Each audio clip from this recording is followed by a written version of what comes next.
이번 시간에는 분석적 점수화 방법에 대해서 얘기를 해보겠습니다. 이제 주어진 문제를 해결하는데 필요한 단계를 구체화해서 각 단계별로 채점 기준을 세우고 점수를 배당하는 방법을 얘기를 합니다. 그러니까 단계별로 채점하는 거죠. 보통 우리가 학교에서는 지금 분석적 점수화를 하고 있죠. 그래서 이때 어떤 특정 기준에 대한 채점 결과가 다른 기준에 대한 채점 결과에 가급적 영향을 주어서도 안 되고, 그 문항마다 채점 기준을 너무 세분화해서도 안 되고 적절하게 나눠야 합니다. 이제 애들이 반박을 하지 못하게끔 채점 기준을 세우는 게 중요를 합니다. 그래서 저는 항상 채점 결과를 아이들한테 얘기할 때 뭐 따질 거 있으면 시간 얼마든 줄 테니까 따져라, 이 정도로 말할 수 있을 정도로 채점 기준을 짭니다. 그래야 민원도 안 들어오고 사실 반박이 안 되거든요. 근데 만약에 이제 총체적 점수화 이런 거를 하면은 얘가 뭘 틀렸는지 모르니까 학원 같은 데 찌른 다음에 학원 같은 데다가 막 얘기를 해서 학원 선생님이 학부모인 척하고 막 전화를 하는 경우가 있는데, 분석적 점수화로 하면서 애가 뭐가 틀린지 명확하게 얘기를 하면은 사실 학원에도 얘기를 못합니다. 왜냐하면 얘기를 할 수가 없죠. 자기가 뭘 틀렸는지 명확하게 아는데. 그래서 그걸 애가 납득을 하게 만드는 게 가장 중요한데, 그걸 이제 가장 잘 쓸 수 있는 게 분석적 점수화 방법인 것 같아요. 그래서 장점으로는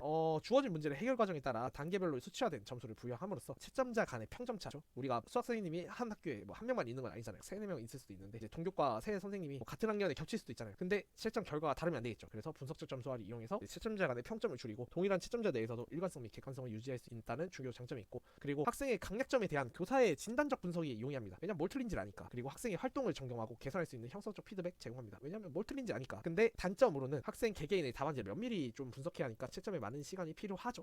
그래서 눈 빠지죠. 그래서 얘는 이렇습니다. A 중학교에서 뭐 이렇게 쭈루루루 있으면 채점 기준이 이렇게 문제 미지수로 정했는가, 식을 세웠는가, 학생 수를 구했는가, 뭐 이런 식으로 채점 결과가 나오게 됩니다. 이거 그거죠. 우리가 뭐 고등학교 내용을 생각하면 활용 문제 할 때 처음에 미지수 정하기, 그다음에 식 세우기, 식을 풀기, 그다음에 반성, 이렇게 4가지로 나뉘잖아요. 그거에 대해서 채점 기준을 세운 거죠. 이제 기출에서도 이렇게 분석적 점수, 분석적이죠 이게. 그다음 이거는 총체적 점수 이렇게 있는데, 그거에 대한 장단점을 적으면 되는 거죠. 그래서 이 문제를 보고 뭐 점수를 매긴 거고, 그다음에 여기는 이제 채점 방법의 의미에 근거해서 장점을 뭐 채점 방법의 의미에서 서술하라고 했잖아요. 그래서 B 같은 경우는 그거죠. 이제 장점이 이제 면밀히 분석할 수 있고, 이제 채점자 간의 그 갭이 없어지죠. 이런 것들을 잘 적어 주시면 되겠죠. 여기도 기출. 이게 기출이 좀 됐더라고요. 다음 시간에는 이제 프로젝트 하겠습니다. 이상입니다.